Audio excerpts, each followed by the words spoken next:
Okay, hello, this is Tony, and I'm doing a little, a little tutorial on how you can um, work on your macro photography assignment. So here's a few things to take a look at.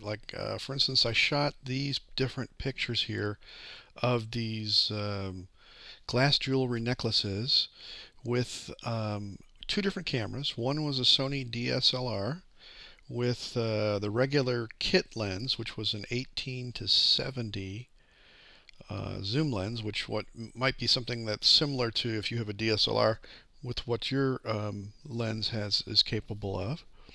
Um, so there was the kit lens. Then I also shot with a telephoto lens, which is really good if you're trying to shoot bugs and you can still get in really close. So you zoom all the way out to the most telephoto part, like in this case it was a 300 millimeter lens, 70 to 300 millimeters. And I was able to get in there really nice and close without having to be right on top of the jewelry. And so we'll discuss that here in just a minute. And then I also shot it with a macro lens on the DSLR, which brings you in really close. Then, just to sort of show you a couple other little things, I shot with a point and shoot camera to show you how close you can get with a point and shoot camera, and how it's going to look a little different than what if you're going to shoot with a DSLR. Okay, so let's take a look here.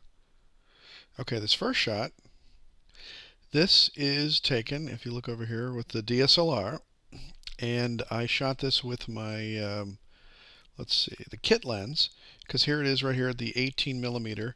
If you notice and this is as close as I could get, which really wasn't that close. I was really kind of surprised. I hadn't really used this lens for macro, so it didn't really allow me to get in really very close. But now the next shot, which was also shot with that kit lens, allowed me to get in much closer. And the reason being is that I zoomed to the telephoto portion of the lens. So the lens goes from 18 to 70. And so if you notice right over here, where it's giving me all this information, it says that I'm using the 70 millimeter lens here. Now, what I also want you to pay attention to is make sure you set your ISO high enough if you're shooting in, especially if you're shooting inside. I shot this under fluorescent lights, and so make sure that you are setting your exposure high enough. Like for instance, I set my ISO to 800 here, and my shutter speed is 1/10 of a second. But I had braced this on there was a little stand next to where the jewelry was, and so I braced the camera on there and got a reasonably good steady shot. But what I'm trying to show you is that, okay, between this lens right here, the wider part of my lens, and the more telephoto part, this allows me to get in a lot closer. So you definitely want to experiment and see with your kit lens how close can you get. And what you might want to do is you might want to turn your autofocus on your camera off.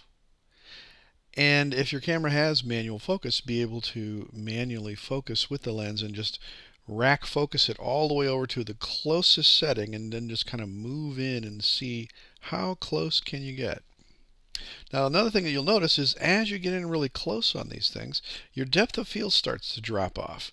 And so there's a couple of different ways that we'll talk about that you can make adjustments for that.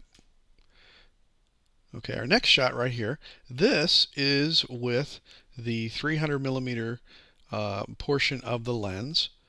And so what you're seeing right here is I was standing much further away, where in this shot right here with the kit lens, I was probably about, maybe a little bit more than a couple feet away. Maybe even a little bit closer than a couple feet.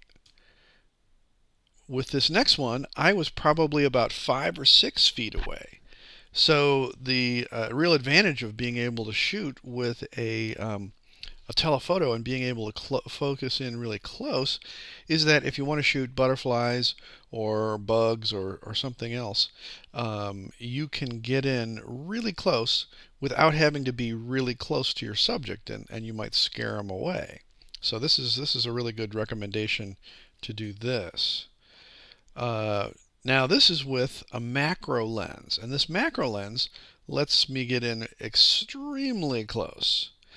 If you're doing something as specialized as this, now let's see, I think I also have one more here with this macro lens. Yeah, and you can see also very, very slight depth of field.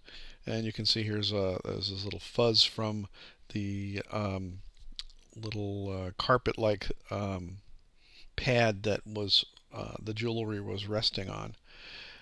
And so what you can see is that you're going to need more depth of field, and so to be able to do that you have to use more lighting, or also make sure that you can put your camera on a tripod and be able to adjust your aperture so that you have an aperture of maybe like f16 instead of, in this case right here, it was all the way open at f2.8, so you can see my depth of field is really shallow. So just wanted to show you how close I could focus. So I focused in as close as I possibly could, and you can see it's right up on top of that piece of jewelry.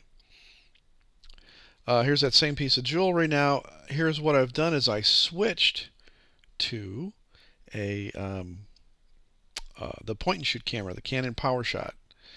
And with the PowerShot, this particular lens is, as you'll see right here, is the focal length is 5.2 millimeters. Now, since the sensor is much smaller, the focal length can also be smaller. Instead of like what you might see on your DSLR, it might say 18 millimeters for like the wide angle portion of this.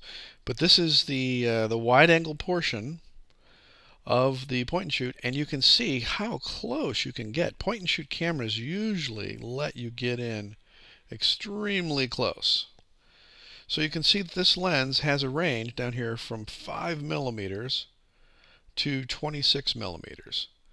And so let's go to the next shot here. This next shot is zoomed all the way out. Okay, this is another one where I'm also in at 5 millimeters.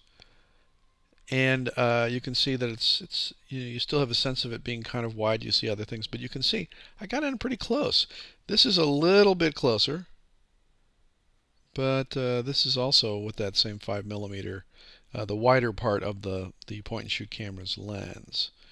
Now this particular one is shot at 26 millimeters, and you can see that I also got in pretty close, but that if I really wanted to get in really close, that in this case, instead of using the telephoto part, that I could actually get in closer if I used the wide angle part of the lens.